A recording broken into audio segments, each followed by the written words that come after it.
What's going on, guys? I'm Tommy, and I'm coming at you with an action figure review. Today, I'm going to be reviewing Hasbro The Black Series Holocomm Collection May Assassin. So if you are unaware for whatever reason, I do have a Holocomm Collection display where all my Holocomm Collection Black Series figures surround my Hot Toys Boba Fett with Throne from Season 2 of The Mandalorian end credit scene. It's a really cool scene. I kind of think of Boba Fett as like the king of the bounty hunters, so it's cool to have all the holo pucks with all the, supposed bounties that Boba would have taken care of. And again, I know that it doesn't fit with the Acolyte characters, but it is what it is. I think the only reason that this character was made into a Holocomm figure was so that, Hasbro could get some reuse out of the sculpt, and they were trying to get some new figures out for the Acolyte series. Other than that, I really don't know why this was chosen to be a Holocomm figure, to be honest with you. But here we are, we have it, and I'm here to review it for you today. So this is in the standard packaging for the Holocomm collection, which is actually a little bigger than the deluxe packaging for the Black Series right now. You've got your Black Series logo up at the top. You have a big plastic window showing you your figure and all the accessories, including the holo puck. You have some vertical text here giving you the character's name. Down on this banner here, you have Holocomm collection with the little light bulb logo. You have some of your logos down at the bottom here, including that this takes 3 AAA batteries to power.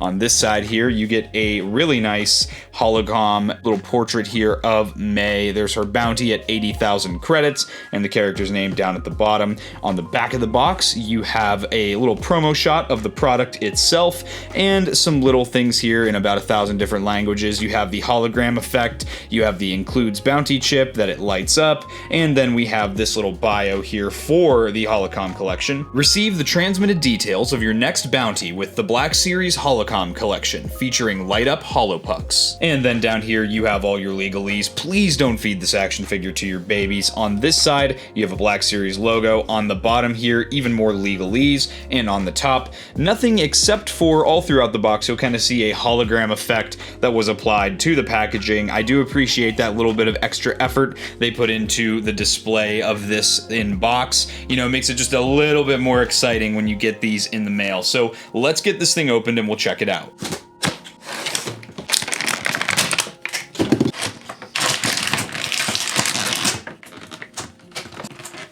Alright guys, here is the figure and all the accessories out of the box. Before we check out the figure, let's first check out those accessories. What we're actually going to start with here is the holo puck. So if you have the holo puck from any of the other Holocomm figures, they are identical from release to release. It's got some really nice sculpting here in this kind of grayish, almost gunmetal color. I wish they would give a little bit of a wash to this just because it's got lots of sculpted pitting in here, which does look really good to the naked eye, but I think some dark wash would really help bring that out.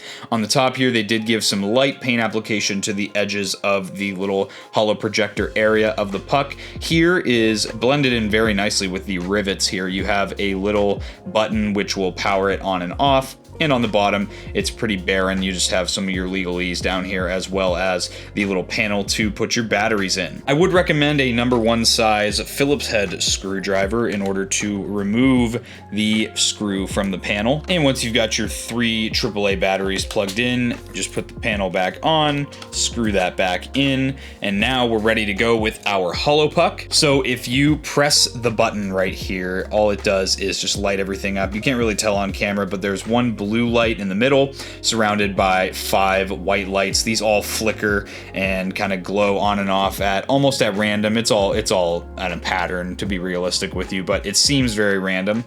This will go for about 30 seconds. You just press it again to turn it off. If you wait the full 30 seconds, it'll turn off by itself. If you want this to stay on for up to 30 minutes, just hold in the button for approximately 3 seconds, and then it will light up and it will stay on for the whole 30 minutes, and then you just press it again again to turn it off if you want to turn it off prematurely. That's pretty much all you get for the Holo Puck here. It's a very cool little feature and something cool that I think Hasbro came up with. And then of course they give you these bounty chips are interchangeable from release to release of the Holocomm collection. This one says wanted in Arabesh here, and it also has the 80,000 credit bounty. If you want to switch the bounties from character to character, you can do that. You'll see there is a little peg at the bottom of the bounty chip. There's a little hole on the top of the bounty puck here, and you'll just plug that in. It doesn't plug in very securely, so I'd recommend, you know, if you're posing the figure, pose the figure first and then put your bounty chip on, and that's the best way to get that to work, because otherwise, as you can see, it's very easy to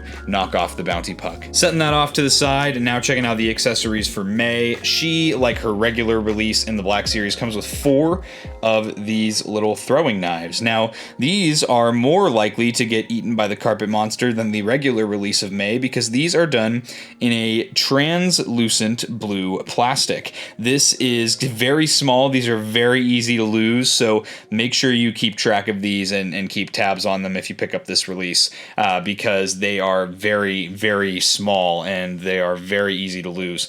You do get 4 of them as well, and yeah, just make sure you keep tabs on these. Make sure you got some eagle eye or, you know, something that the carpet monster won't get them. Now let's check out May. So, you know, with a lot of these Holocomm figures, I try not to, you know, spend too much time going over the articulation. There aren't really any paint apps to cover either. Something that they've done new for these second wave, I guess, of the Holocomm figures is they've gone with this very light blue soft goods to kind of emulate soft goods in the Holocomm form. I'm going to be honest, I was kind of hoping that they would go with something a little darker, a little shinier, kind of similar to how the Force Ghost figures have their blue.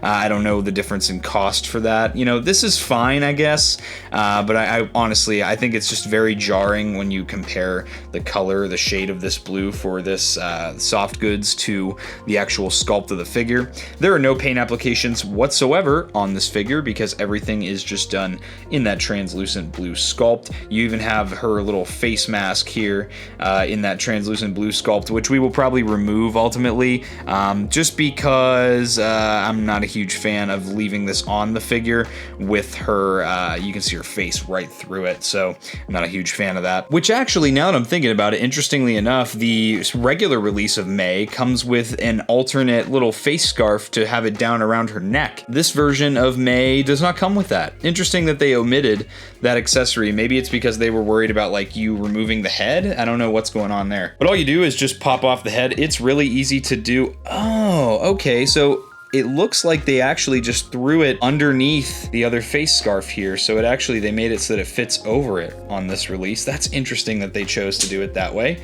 I'm not upset about it, but you know, that's interesting that they did it that way. But yeah, it's very easy to remove the head and swap back and forth from these, and that's exactly what we're gonna do here. We have no need to have that on this figure. It looks pretty goofy. And then, you know, with the removable helmet figures too, I actually don't even display them with their helmets on for the Holocomm because, again, it just looks kind of goofy. Shedding the soft goods here, we can move those off to the side. Those are very easy to pull off and on. We're gonna take a look at the figure here. Again, not much to go over for sculpted detail, just because there's not much to see. It's literally the same exact release as the regular figure. Nothing has been updated. We will, however, cover articulation real quick. May has a double ball jointed neck, which is going to give you some nice range. She can look down a little bit, which does look a little silly with the way the braids are sculpted. She can not really look up, again, just because of the sculpting of the braids. You can get some tilt out of that, as well as some right and some left. You do have some butterfly joints that are sculpted into the shoulders here. Those have some decent range to them, and there is also a hinge and swivel. The hinge is going to get you about 90 degrees bend, and the swivel goes a full 360 degrees. You do have a deep cut single jointed elbow, which gets you more than 90 degrees of bend, which is awesome. There is a swivel at the top of that elbow. At the wrists here, you do have swivels as well as a hinge. You get a vertical hinge with a trigger finger in that right hand, and another vertical hinge with a trigger finger in the left hand. You have a ball joint to the midsection here, which offers some very, very nice range, even with the big, bulky overlay that makes up the lower skirt piece. If you pull up the skirt piece, by the way, you can see that she has a leg holster, which can house all 4 of your throwing knives. So if you're looking for a place to put those really tiny throwing knives that can very easily be eaten by the carpet monster, you can put them in there. Moving back this skirt piece a little bit, we do have a ball joint at the hips, which has some decent range here. They did omit the thigh swivel cut for this figure, so you do have the new hip joints kind of offer that same kind of motion to kind of emulate that. You do have a deep cut single jointed knee, which can technically get you just about 90 degrees of bend. However, it's gonna kind of run into the little plasticky skirt piece here. And there is a swivel at the top of the knee. You do also have boot swivel on this character, which is always appreciated. I know collectors get excited about boot swivel. And down at the ankles here, you do have a forward facing pin for rocker, as well as a hinge, which gets you not really much forward at all. And it gets you plenty of back. This is pretty damn good articulation for the Black Series for 2024. And like I said, this is a figure that came out in 2024, so that's to be expected. It's a really good figure. I really like the regular release for May. However, with the Holocomm, it is a hologram, so there's only so much that I can talk about with this release of the figure. So I guess the only thing there is left to do is get her posed up with the Holopuck here. So we'll get her in a couple poses and we'll go from there. I am interested to see, this is my first experience with soft goods, this style of soft goods on a Holocomm figure, so I'm interested to see how this works when the Holopuck is lit up. So we'll get her hood up here, which I gotta say the soft goods on this are really nice.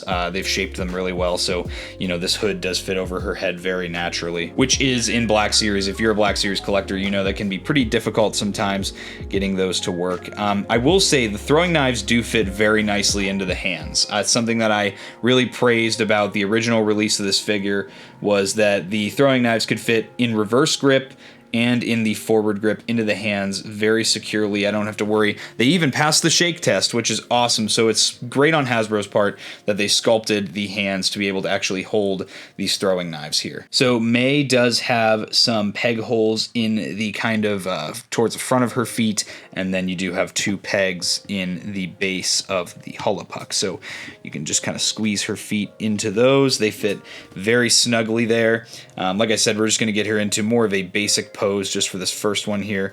Kind of drape back the soft goods a little bit, and then we'll put the bounty chip up at the front, and then we'll check out what it looks like with the lights on. So here's what May looks like with the light of the Holopuck on. I will say this is what you should expect on, and none of the Holocomm figures does the light travel all the way to the head of the figure. They would have to completely re-engineer these figures for that to work. However, you know, on camera, the light looks really good. I'm actually a fan of how on camera the light picks up on the soft goods. It looks really good, and it actually looks very, very cohesive on camera. You know, in person, not so much, but on camera, it looks very cohesive with the rest of the figure for the soft goods. So I'm really happy with that, actually. So like I was saying before, this figure's got some awesome articulation, and I was very easily able to get her in kind of a one-legged battle stance here on this Holopuck. She's gonna hold there very securely. I'm not worried about her falling over, and it actually looks really nice. This figure is a great figure, and I think that, you know, if it wasn't for the kind of weird choice for the Holocomm collection, I think a figure like this would do really well. Again, I just think that sometimes the Holocomm collection makes odd choices when they pick random characters that never actually showed up as a hologram. So, you know, for me, I think she did show up as a hologram in the show. I think they were like reviewing footage at one point at the Jedi Temple. However, it's like, I really, it's not iconic enough for me. However, you know, I still picked this up because I have a complete collection of the Holocomm collection of Black Series. But again, this pose looks pretty good, and I'm really happy. Again, great action figure, and I'm happy with the posability I can get on the Holopuck here. And here we have May next to the Osha and Asaya Holocomm collection figure, which I have on the left here.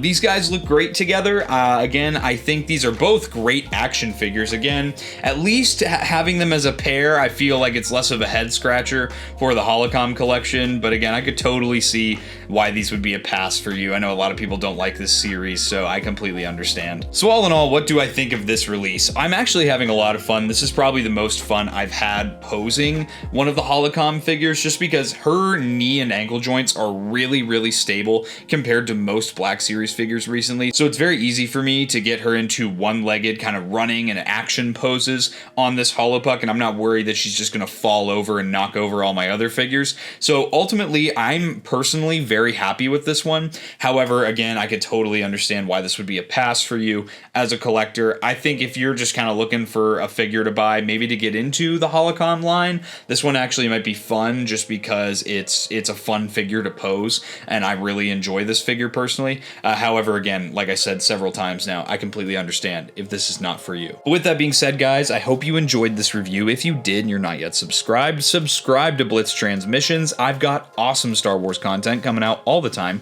Make sure to check out my social media, all of which is linked in the description below. That's going to be all for this review, guys. I'll catch you for the next one, and may the Force be with you.